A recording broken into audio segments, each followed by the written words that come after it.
Okay, today we have Callan Vandermeer, aka the smartest person in our office, No. which I always chuckle about.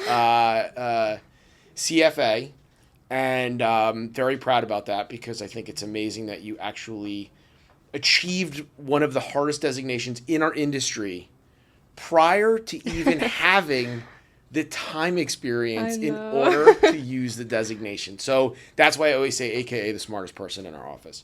But I think we're here to talk about something important. I see a little bit of a trend in our industry. It's going on for a couple of years now, but now it's actually becoming extremely widely known, widely talked about. And I just want to cover the concept of direct indexing, tax efficient portfolios, kind of like a macro view on what these things are. You know, you have a portfolio, right? We have Yeah. our large cap core. We have 65 stocks, Yeah. right? And we buy and sell as we see fit. We're not really worried about the capital gains. We're not really worried about the capital losses. Like, explain how a tax efficient portfolio would work. So you'll start with a large portfolio of about 300 positions, give or take. And then over time, as the market sees periods of volatility, we'll sell out of positions that hit losses to the degree that we determine is a big enough loss.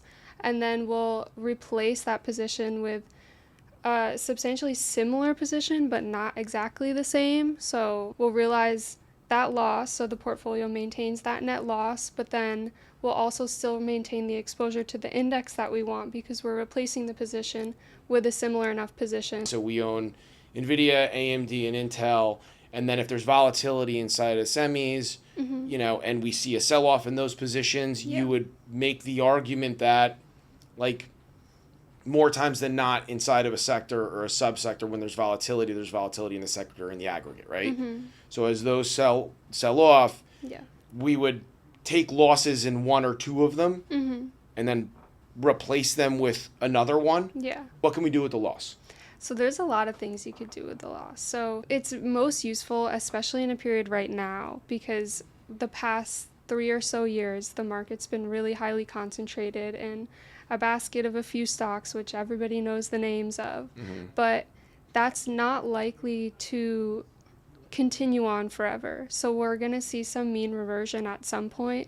We don't know when, but it's important that we continue to diversify away from concentrated positions. We're trying to use a portfolio like this to capture losses over here Yeah. so that we can reduce concentration from positions that have grown exponentially over here. Yeah. Asset creep, style drift, like, these are all things that happen naturally inside of a market. So maybe NVIDIA in our portfolio has what's our large cap core weighting in NVIDIA? 4.5%. 4.5%. But maybe because if we haven't rebalanced it in 3 years, it may be 9% right now. Be upwards of that.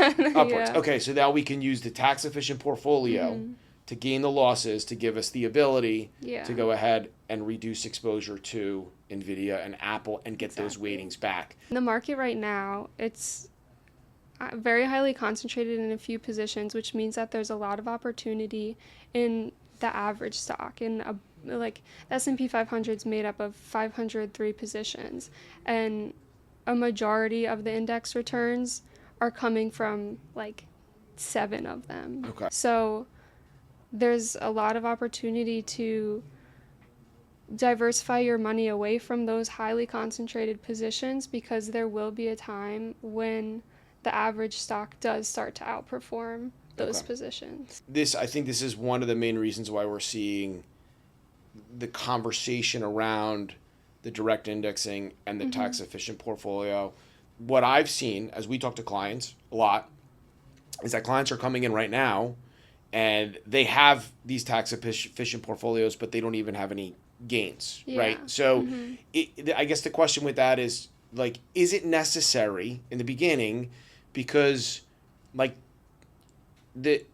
something called tracking error, right? Like what's tracking error? It's basically how closely a portfolio is following the performance of the index. So Okay. when you have low tracking error, that means your portfolio is following the index performance closely. And Okay. then when you have high tracking error, your portfolio is deviating a little bit more from the index performance. So we want to keep the tracking error really, really low because we want to keep it super close Yes. to the actual underlining portfolio.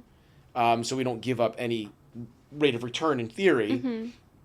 So then I guess the point is, like, does it really make sense to start off with a tax efficient portfolio? And I think that's where, for both clients and advisors who are talking to clients about this stuff, Yeah.